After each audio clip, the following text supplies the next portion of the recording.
Assalamualaikum warahmatullahi wabarakatuh. Gimana Waalaikumsalam. kabarnya hari ini? Baik, Bu. Baik, Bu. Alhamdulillah ya, puji syukur kita panjatkan kehadirat Allah Subhanahu wa Ta'ala, sehingga kita dapat melakukan pembelajaran walaupun hanya daring saja ya.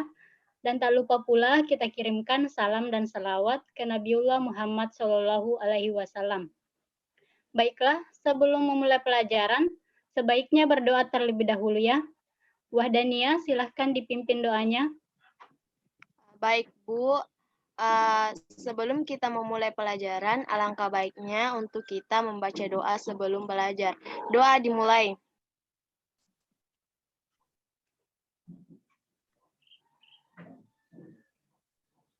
Doa selesai. Nah, baik. Selanjutnya, Ibu akan mengabsen satu persatu ya. Harap didengarkan namanya dengan baik ya.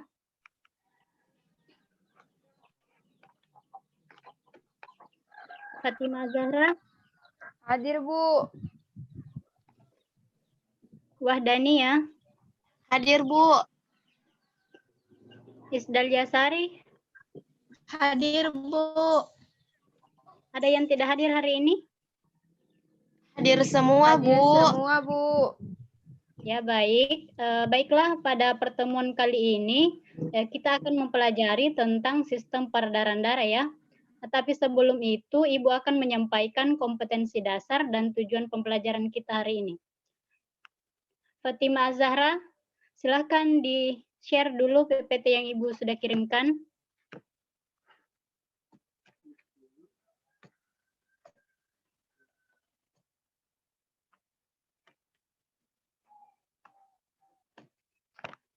Nah, ini adalah kompetensi dasar dari pembelajaran kita hari ini. Nah, yang pertama itu menjelaskan keterkaitan antara struktur fungsi dan proses serta kelainan atau penyakit yang dapat terjadi pada sistem peredaran darah. Nah, slide selanjutnya.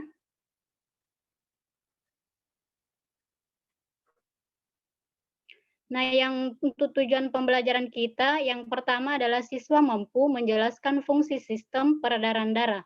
Yang kedua, siswa mampu menganalisis komponen penyusun darah.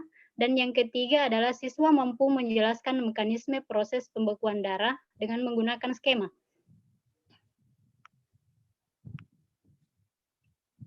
Nah, dicatat ya dalam buku catatannya.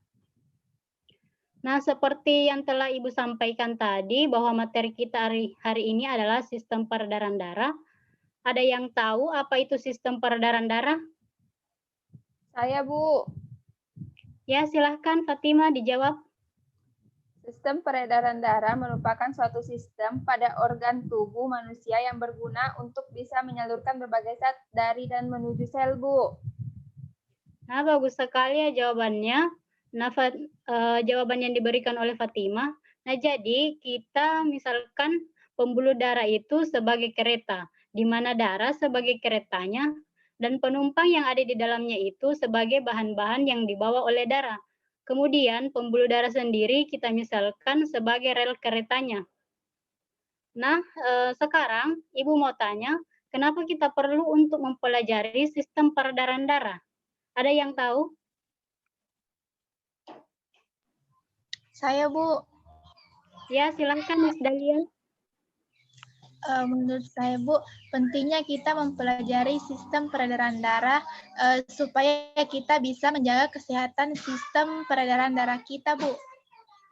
Ya, bagus sekali ya jawaban dari temannya. Jadi, sistem peredaran darah perlu dipelajari agar kita bisa melakukan pola hidup sehat, seperti berolahraga dengan rutin dan memakan makanan yang sehat bagi darah. Nah, sehingga kita bisa terhindar dari berbagai gangguan atau penyakit yang bisa mengganggu sistem peredaran darah kita. Nah, baik anak-anak, materi pokok kita pada pembelajaran kali ini yaitu fungsi sistem peredaran darah, komponen penyusun darah, dan mekanisme proses pembekuan darah ya. Kemudian untuk metode yang kita pakai pada pembelajaran kali ini adalah metode tanya jawab ya. Untuk penilaiannya sendiri dinilai dari 3 aspek, yaitu sikap, pengetahuan dan keterampilan. Nah, baiklah, karena metode yang kita pakai pada pembelajaran kali ini adalah metode tanya jawab, maka Ibu akan membagi kalian menjadi beberapa kelompok. Nah, kalian mau pilih sendiri atau mau Ibu yang bagikan kelompoknya? Pilih sendiri, Bu. Oke. Nah, baik anak-anak, sekarang perhatikan materi dari PPT yang tadi tentang sel darah ya, sama organ jantung. Slide selanjutnya yang ini. Nah, sistem peredaran darah manusia itu terdiri dari 3, yaitu darah, jantung, dan pembuluh darah. Nah, ini adalah gambar jantung. Ini adalah sel darah ya, tapi agak kurang kelihatan ya. Nah, di sini ada sel darah merah, sel darah putih, plasma darah. Nah, slide selanjutnya. Nah, di sini ada darah ya, yang lebih jelas. Ini adalah tampak dari darah, gambar dari darah. Di sini juga ada fungsinya. Ya, slide selanjutnya.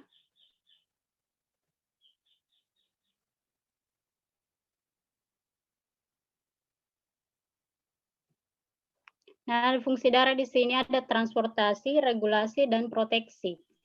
Nah, kalian sudah lihat tadi gambar jantung dan darah ya, sel darah. Nah, ada yang tahu apa fungsi sel darah dan jantung dalam tubuh manusia? Saya, Bu.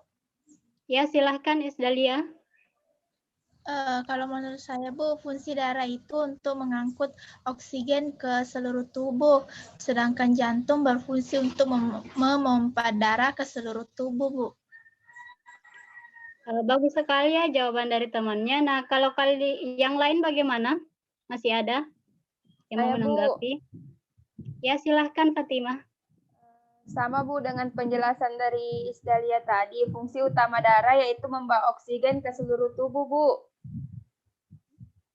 Ya, bagus sekali ya. Kalian sudah baca materi yang Ibu berikan minggu lalu. Nah, sekarang kita akan membahas hubungan kerja antara sel darah dan jantung.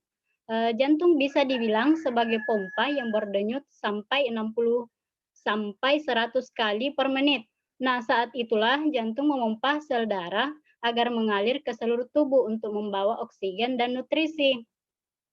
Nah, sekarang kalian cermati PPT tadi dan diskusikan dengan teman kelompoknya hubungan antara gambar yang ditampilkan dengan materi yang akan dipelajari pada LKPD ya. Ibu telah bagikan LKPD-nya. Baik, Bu. Ya, silahkan dipelajari dulu.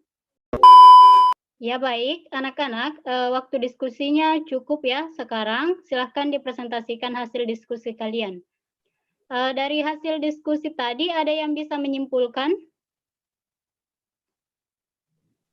Saya, Bu. Ya, silahkan. Menurut saya, Bu, sistem peredaran darah berfungsi untuk mengantarkan oksigen dan nutrisi ke seluruh tubuh melalui darah. Nah, di mana darah sendiri itu terdiri atas 2 bagian, yaitu plasma darah dan juga sel darah, Bu. Nah, bagus sekali ya jawabannya. Jadi, sistem peredaran darah berfungsi menjaga seluruh anggota tubuh untuk tetap hidup dengan cara mengantarkan oksigen dan juga nutrisi. Nah, oksigen dan nutrisi tersebut diantarkan melalui sel darah dan dipompa menggunakan jantung. Nah, sel darah sendiri terdiri dari sel darah putih, sel darah merah, dan keping-keping darah. Nah, saat tubuh terluka, keping-keping darah akan menempel dalam jumlah yang besar untuk menutupi luka agar tidak terjadi pendarahan. Nah, di PPT Ibu ada yang slide terakhir, ya ini. Ini adalah proses pembekuan darah, di mana pada saat terjadi luka, trombosit akan pecah dan mengeluarkan trombokinase. Nah, dan vitamin K ini bersama ion kalsium akan mengubah protombin menjadi trombin. Nah, bersama juga ion kalsium, fibrinogen akan berubah menjadi fibrin. Fibrin ini adalah serat benang yang tidak larut dalam plasma saat terjadi luka. Nah, pada saat itu luka juga akan tertutup. Inilah skema pembekuan darah ya. Iya, Bu. Nah, baiklah anak-anak, sampai di sini ada yang ingin ditanyakan? Tidak ada, Bu. Baik, bagus sekali ya kalian sudah mengerti. Untuk tugasnya kerjakan pada buku ajar halaman 30 ya. Minggu depan dikumpul. Nah, baiklah, karena tidak ada lagi yang ingin ditanyakan, minggu depan kita akan mempelajari tentang golongan darah. Jangan lupa ya dibaca bukunya dan cari literatur tentang materi tersebut. Nah, agar minggu depan itu pembelajaran kita bisa berjalan dengan lancar. Baik, Bu. Terima kasih, Bu. Ya, sama-sama. Nah, baik. Ibu kira kita cukupkan pertemuan kita kali ini. Semoga kita selalu dalam lindungan Allah Subhanahu wa taala. Akhirul kalam. Assalamualaikum warahmatullahi wabarakatuh. Waalaikumsalam warahmatullahi wabarakatuh. Terima kasih, Bu. Makasih, Bu. Sama-sama.